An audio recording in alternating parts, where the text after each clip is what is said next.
The slap landed with a sickening crack, snapping Judge Naomi Carter's head to the side. For a moment, everything stopped.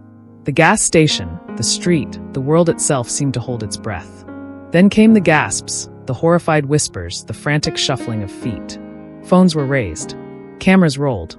The moment was already going viral before Officer Dana Wallace even realized what she had done. She smirked, shaking out her stinging hand. Maybe next time, you'll learn some respect. Naomi straightened slowly, exhaling through her nose, her cheek throbbing with a white-hot burn. But it wasn't the pain that held the crowd captive. It was the look in her eyes. Cold, calculated, dangerous. Wallace didn't notice. She was too caught up in the intoxicating power of the badge on her chest. "Get your hands behind your back," Wallace barked, reaching for her cuffs.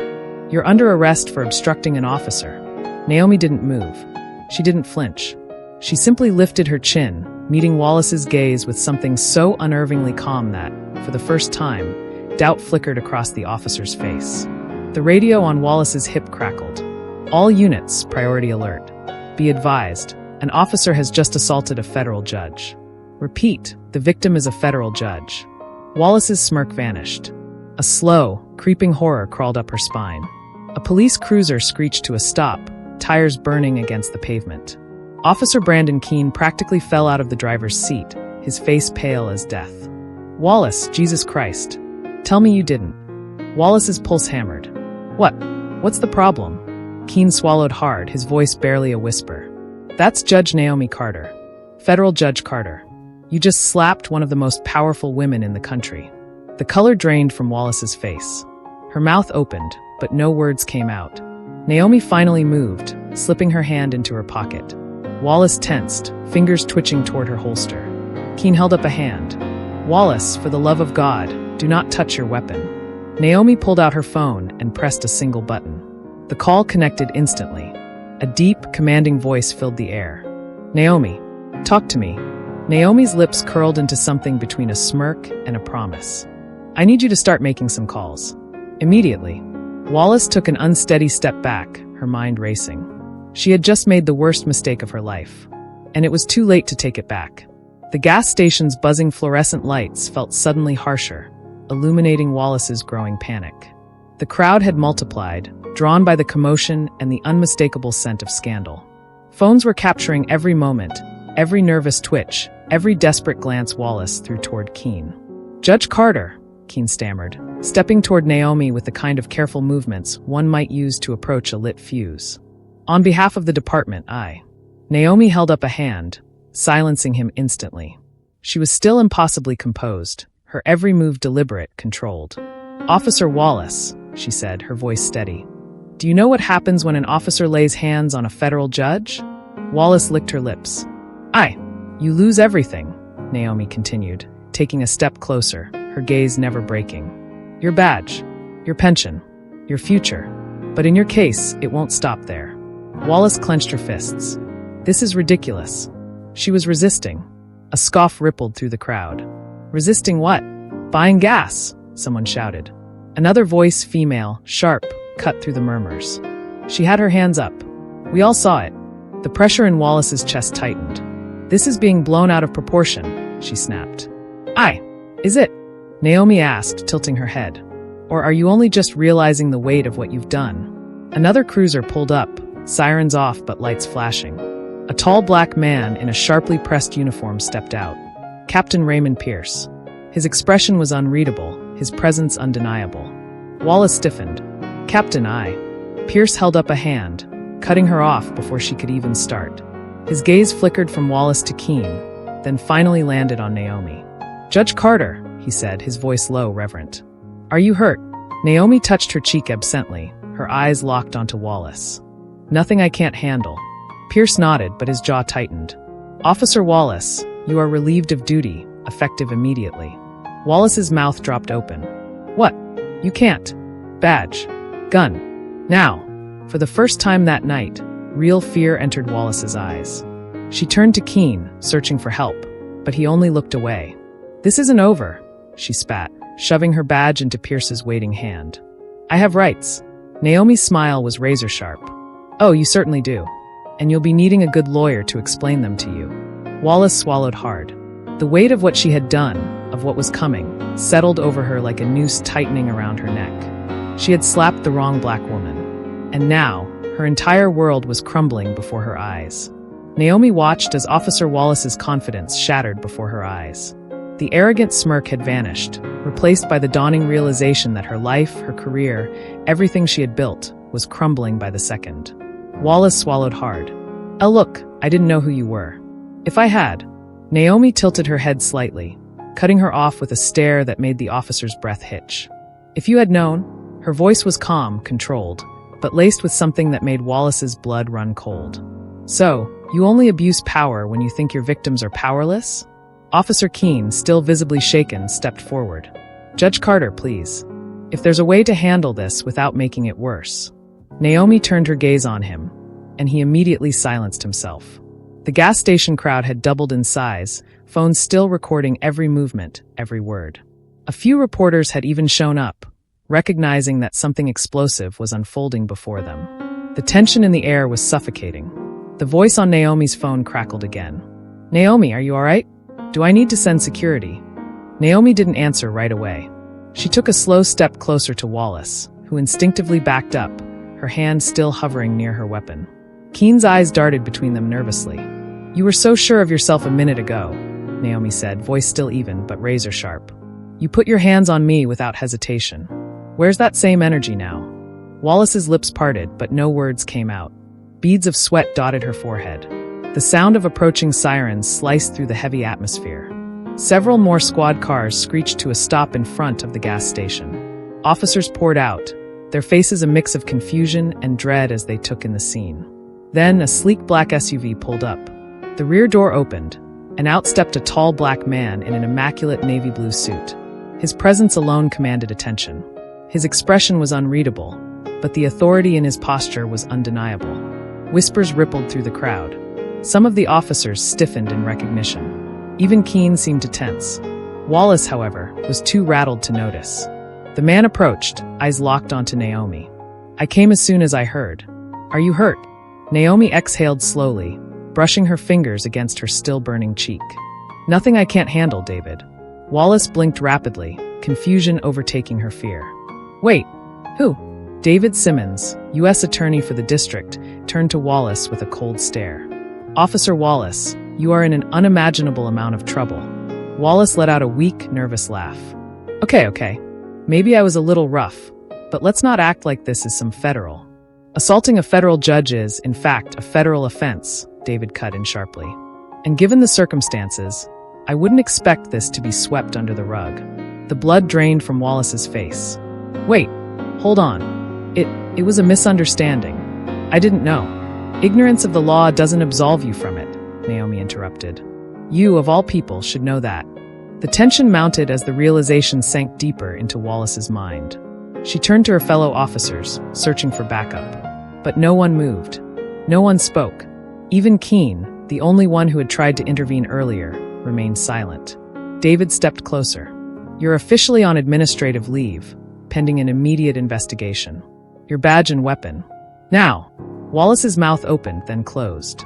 Her fingers twitched near her belt, but she didn't move.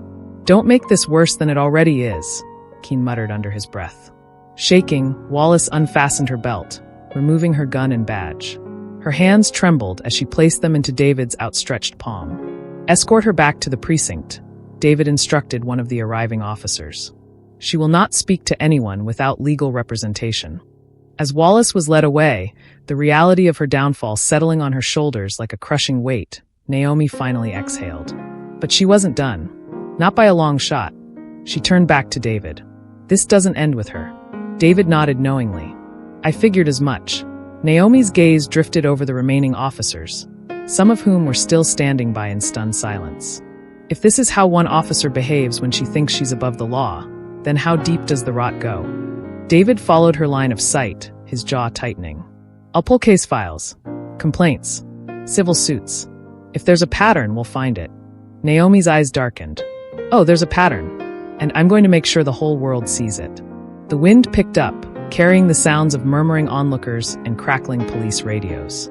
But above all else, there was a palpable shift in the air, like the calm before a storm. and Naomi Carter was about to bring the storm crashing down. Naomi's expression remained unreadable as she held the phone to her ear. Officer Dana Wallace, now visibly shaken, stood frozen. The weight of what she had done was beginning to settle into her bones like an incurable sickness. The deep voice on the phone was firm, clipped. "I'm on it. 5 minutes." Naomi ended the call without another word, slipping her phone back into her pocket. Then slowly, she turned her gaze back to Wallace. The sheer power in that stare made the officer feel as if the ground beneath her was about to give way. Keene took a cautious step forward, his hands half raised as if approaching a wild animal. "Judge Carter, listen, we can." Naomi held up a single hand, silencing him. "Don't. Speak." The authority in her tone cut through the air like a blade. Keene swallowed hard and stepped back. Wallace's heart pounded so hard she could hear it in her ears. Her fingers twitched near her holster, the instinct to regain control battling against the undeniable truth. She had already lost. Sirens blared in the distance. "Fast. Urgent." Naomi arched an eyebrow. "That'll be my ride." Within moments, 3 black SUVs screeched to a halt around them. Before Wallace could even react, men in dark suits flooded out, their presence radiating power. The air around them crackled with authority. One of them, a towering man with salt and pepper hair, stepped forward. He looked at Naomi first. "Are you all right, ma'am?" She nodded. "Handle this." The man turned his gaze to Wallace, his expression unreadable but terrifyingly controlled. "Officer Wallace, as of this moment, you are relieved of duty. Hand over your weapon and badge." "Now!" Wallace gaped. "What? You can't just..." "I can. I just did. This is my precinct. This is bigger than you, Officer Wallace." His voice was calm, even. "This is federal." The weight of the word hit Wallace like a freight train. Federal. Her mouth worked uselessly, her hands shaking as she reached for her badge. She hesitated, her pride fighting against reality. Then she caught sight of Naomi's face, still composed, still terrifyingly calm. With a strangled noise in her throat, Wallace unpinned her badge and unholstered her gun. The agent took them without so much as a glance. Keene shifted uncomfortably. "What happens now?" The agent turned toward Naomi. "We'll escort you, ma'am. The department is handling the rest." Naomi finally moved, stepping closer to Wallace. She stopped just inches away, lowering her voice so that only the disgraced officer could hear. "You thought your badge made you untouchable. That was your first mistake. Your second was putting your hands on me. And your last..." She tilted her head slightly, thinking there won't be consequences. Wallace's breath hitched, her lips pressing into a thin, pale line. But Naomi didn't wait for a response. She turned and strode toward the waiting SUVs.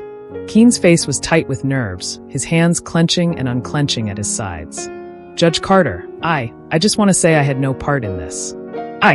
Naomi stopped, glancing over her shoulder. "Then I suggest you start thinking about where you stand, Officer Keene. Because the ground beneath your feet is shifting. Fast." Keene paled. Naomi slid into the back of the SUV, the door shutting behind her with a finality that sent a chill down Wallace's spine. As the convoy pulled away, Wallace finally let out a shaky breath, staring at the empty street where Naomi had stood just moments before. But it wasn't over. Not even close. Because within minutes, the footage of the slap was everywhere.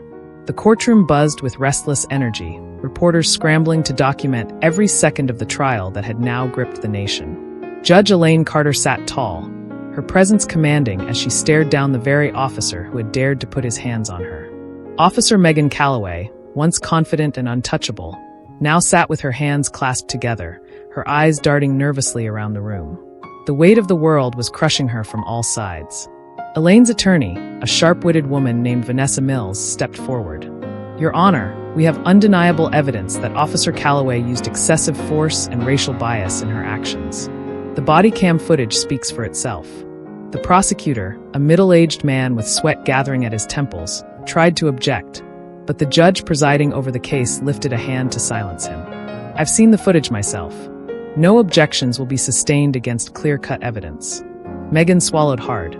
Her career was hanging by a thread, and she knew it. But the real gut punch was the new revelation that surfaced next. Vanessa Mills played another video, one that had not yet been released to the public. It was a recording from a nearby street camera, showing Megan laughing and boasting to a fellow officer about how she put that woman in her place. The audience gasped. Reporters' fingers flew over their keyboards. Elaine remained silent, her gaze locked on Megan, unflinching. The presiding judge turned toward Megan's defense attorney. Would the defendant like to respond? Megan's lawyer, visibly rattled, whispered something in her ear, but Megan shook her head. She stood slowly, gripping the edge of the table. Your Honor, I was just doing my job. Vanessa scoffed. Doing your job? Your own words show you were enjoying the power trip. You humiliated a sitting judge, someone who has dedicated her life to upholding justice, simply because you let prejudice cloud your judgment. And now you want sympathy? Megan's face burned with shame. The walls were closing in. Elaine finally spoke, her voice steady, but filled with quiet power. Officer Calloway, you don't get to play the victim. Not after what you did. And not after what comes next. The tension in the room thickened. Megan's breathing turned shallow. What do you mean?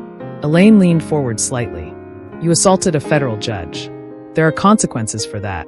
And I promise you, your worst nightmare is just beginning. The finality of her words sent a chill down Megan's spine. She gripped the table, her knuckles turning white. The room erupted in murmurs, reporters whispering about what Elaine meant. Then the doors to the courtroom suddenly opened, and a group of uniformed officers marched in, federal agents. Officer Calloway, one of them said in a deep, authoritative voice, you are under federal investigation for civil rights violations and misconduct. Stand up. Megan's body froze.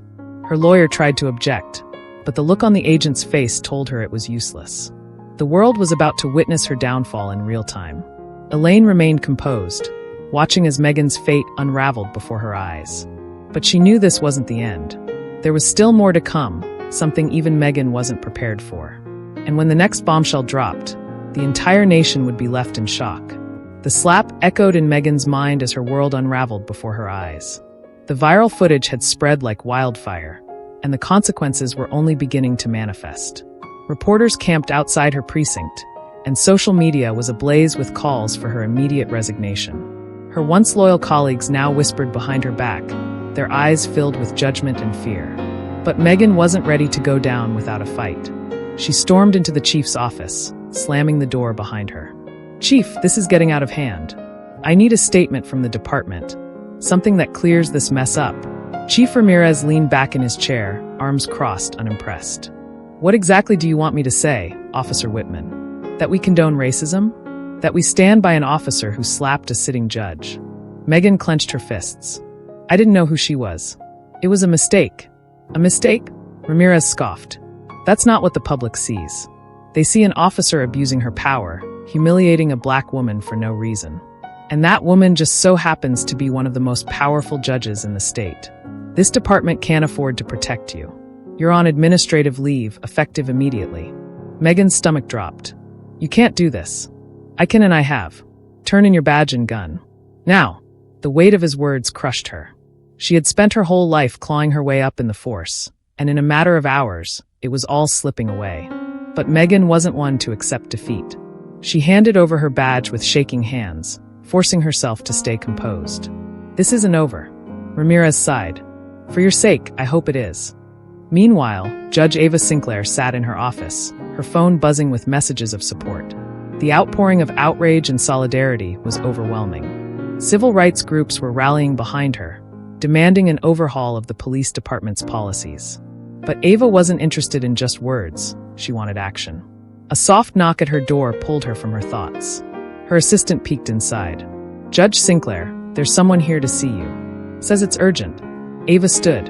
Who is it? A tall, broad-shouldered man in an expensive suit stepped inside. Judge Sinclair, my name is Daniel Harrington. I represent the Department of Justice. We need to talk. Megan sat in her apartment, staring at the news coverage. Each headline felt like a dagger. Racist cop suspended after assaulting black judge. Calls for termination grow louder as investigation begins. She threw her glass at the wall, shattering it into pieces. This is a damn witch hunt. Her phone rang. She hesitated before answering. Hello. Megan, it's Valerie. Her lawyer's voice came through, laced with urgency. We have a problem. The DOJ is getting involved. They're building a civil rights violation case against you. If this goes to trial, you could be looking at serious jail time. Megan's blood ran cold. Jail? You can't be serious. They are. And Ava Sinclair isn't backing down. She's pressing every legal button she can. Megan gritted her teeth. Then we push back harder. Valerie sighed. That's the thing, Megan. There's only so much pushing you can do before you fall off a cliff. And just like that, Megan felt the floor beneath her begin to crumble. The courtroom was packed, the air thick with anticipation. News cameras lined the back wall, their red recording lights blinking like beacons of justice. Megan's face was pale, her once unshakable confidence crumbling under the weight of her actions. The very system she had abused was now turning against her. Judge Olivia Kingston entered, her presence commanding immediate silence. The same black woman Megan had humiliated and assaulted now held her fate in her hands. The irony was not lost on anyone in the room. Olivia took her seat, her gaze steady, her expression unreadable. Ms. Calloway, you are charged with assault, abuse of power, falsification of reports, and obstruction of justice, the prosecutor began, his voice sharp. Do you understand the charges against you? Megan nodded, barely able to look up. She had spent her entire career towering over others, wielding her badge like a weapon. Now, she was nothing more than another defendant, waiting for judgment. The prosecution wasted no time presenting its case. Footage of the incident played on the screen, capturing every moment of Megan's arrogance and brutality. The slap, the taunting, the wrongful arrest, all of it laid bare before the world. Gasps rippled through the courtroom as the video concluded. This is a clear abuse of power, the prosecutor continued. A woman who swore to protect and serve instead chose to demean and assault an innocent citizen. But this was no ordinary citizen. This was Judge Olivia Kingston, someone who has dedicated her life to upholding justice. Megan's lawyer attempted a weak defense, painting her as an officer under pressure, making a grave but unintentional mistake. But the evidence was undeniable. Olivia remained composed throughout, refusing to let emotions dictate her judgment. When it was time for her to speak, Olivia stood, addressing the court with poise. This case is bigger than me. This is about accountability. Officers like Ms. Calloway believe they are above the law, that they can operate without consequences. But today we send a message: no one is above justice. The jury deliberated for only an hour before returning with the verdict. Guilty. On all counts. The courtroom erupted in murmurs. Megan's face drained of all color. The judge delivered the sentence, 10 years in prison, with no possibility of parole. As Megan was led away in handcuffs, she looked up one last time at Olivia. The power dynamic had shifted completely. The same woman she had once deemed unworthy was now the one delivering her fate. The media swarmed Olivia as she stepped outside. Reporters clamored for her statement. This isn't just my victory, Olivia said into the microphones. This is a victory for every person who has ever been wronged by a system that protects the powerful and punishes the innocent. Justice is not a privilege, it is a right. The clip went viral. Social media exploded with support for Olivia and outrage against corrupt officers like Megan. Her name became a symbol of accountability. As Olivia walked away, the weight of the moment settled in. This wasn't just about her. It was about change. And for the first time in a long time, she believed that change was possible. What do you think about this shocking turn of events? Drop your thoughts in the comments below. And if you love stories like this, full of justice, drama, and powerful moments, make sure to hit that like button, subscribe, and turn on notifications so you never miss an episode. Your support helps us bring more incredible stories your way.